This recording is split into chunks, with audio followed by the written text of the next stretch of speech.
potter's land actually is a long and narrow strip because it's all the land, it is divided, the land between the sea and it's the land between the sea and the harbour railway line is the land that belongs to the port trust. This is the land that's available. It's a long and narrow strip. Traditionally actually, port activities have always been a very important part of Bombay's economy. But now shipping has changed, the whole pattern of shipping is changed, and slowly the Bombay docks is becoming a little more obsolete. Now, this land is therefore available, it's a huge piece of land available. How do we use this land? That's the big question. This land, if it's freed up, it really belongs to the city. And it should not be privatized. The entire land along, now, the eastern waterfront is a public resource. And that should not be forgotten. You must remember that as a public resource, it belongs to all. And therefore, the first contention of ours is that the land should be owned and developed and given out on lease by a developing authority, which could be either the porters or a special planning authority or the MMRDA or the BMC or whichever. But under no circumstances should the land be allowed to be sold to developers because there should be no speculation of the land. That's the most important thing because actually this will help to level the price of land in the city. That is the first. Second, that there should be east-west connectivity because right now what happens is that the railway line, the harbour line almost is like a wall and east-west connectivity more or less stops there. With this land being open, there should be connectivity so that the western seaboard and the eastern seaboard are connected. So that makes for better movement. It also helps to ventilate the city better because of breeze from both directions. That's the second. Then the third thing is that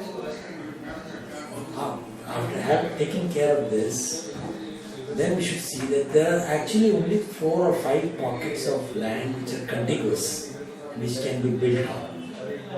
Now, when you build, how do you utilize this land? Before that, I'd like to also say another thing is that when you make east-west connectivity, you could make a promenade on the eastern waterfront. Like what you have on the western side, you have Marine Drive and then you have Worli Sea Face and you have Juhu and Shivaji Park. So there's a lot of open space and people use that. The seafront is very valuable open space for the citizens of the city. Similarly, if you created a promenade on the eastern front, you integrate Sivri Fort and the Flamingo Resort and all that in that, it's a very important open space then for the city. It's now closed.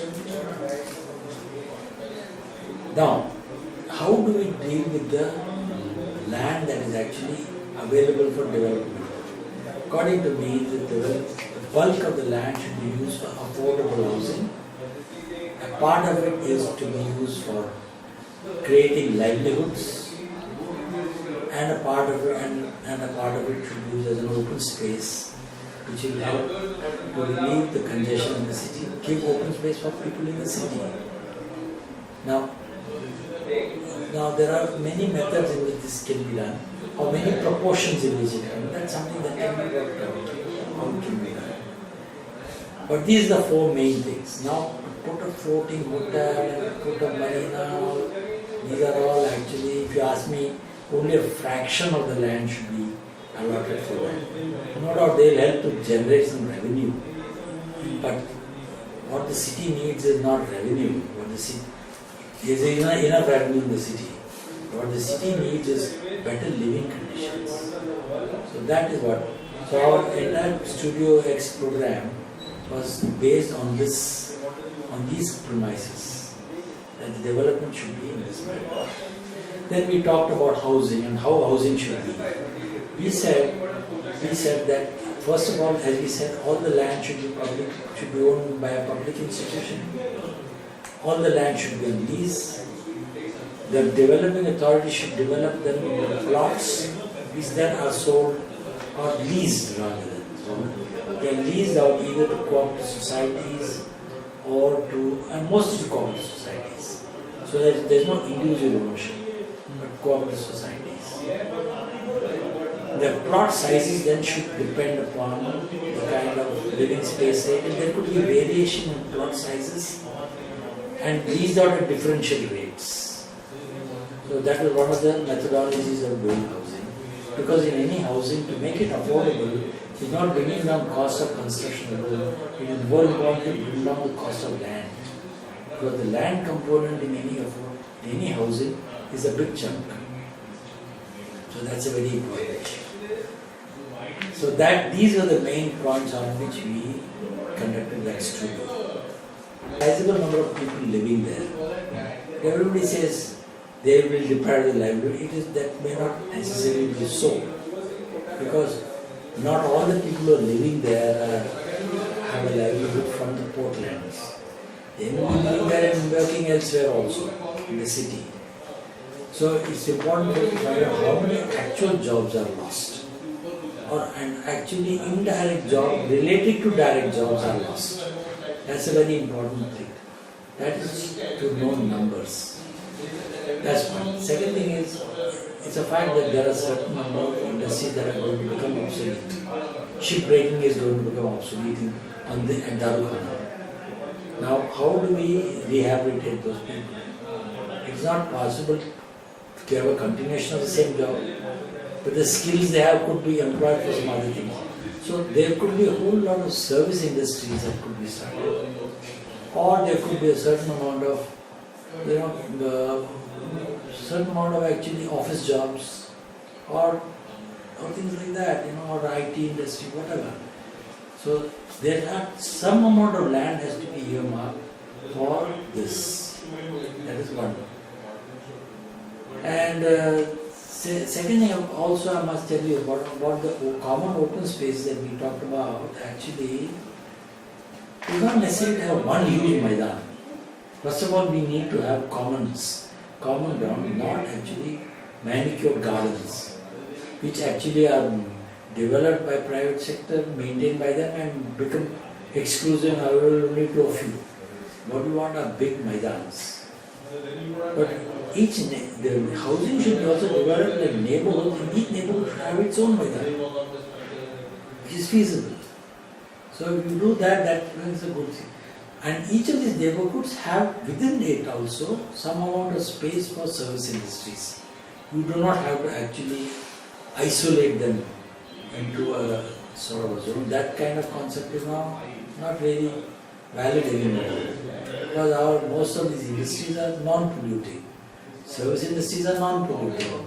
You can have, for instance, you can have, say, printing presses, or you can have packaging industries, or you can have, courier, so many different things that you could have. So they are non-polluting. So they could also be inbuilt into the residential neighborhoods, so that when they have mixed use, the neighborhood also becomes, commuting problems are reduced, people have workplaces near their homes, and so on. So that's what I would say is the thing about livelihoods. I tell you what, regardless of who does it, whether it's a PMC or an SPA, that's not the issue. The real issue is you must be able to develop a plan and rules, development rules specific for this area, but not isolated from the rest of the city. It's very important to consider this whole strip of land as integral to the city, and any development that is done on this should actually benefit the city. Not you can't have an isolated bit of development and forget about the rest. This is like having a very clean and very impressive drawing room in your house and filth in the rest of the house. You can't do that. It has to be more balanced. So regardless of who does it, it has to have its own rules and its own bylaws but it has to plug into the main system of the city. That is one. Now, normally, which means actually it's equivalent of what is called a local area development. Local area development is a very strong category, but there will be multitudes of voices in a local area. So for that to actually be contained, we need a planning authority. It should be a planning authority. But that special planning authority should have a sizable representation of people, not officials. It cannot be totally only official, it should also be people. People's representatives. That is very important. And not elected representatives. That means not the politicians. People, elected people, but among the people. Citizens groups, you can say. That I think is what is the way it should be.